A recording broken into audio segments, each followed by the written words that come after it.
ఎందుకని మనకెందుకని ఏ చింతలు ఎందుకని ఉన్నాడు కదరా మన కోసం చింతమనేని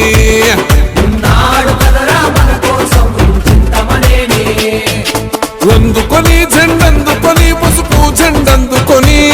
వచ్చాడు పదరో మన కోసం మన చింతమనేని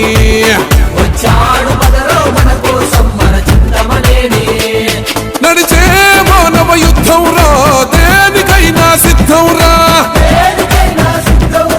చంద్రబాబు సమరదారిలో చెక్కు చెదరని ధైర్యం రా సైకిల్ ఎక్కి సైకోనే తొక్కయ్యగ కదిలనురా చెంగు సైరను ఊతాడు అదిగో పులి బిడ్డ దెందులూరు ఎప్పుడైనా ప్రభాకరుడి అడ్డ జాతరోలే కదిలింది జనమే తన వెంట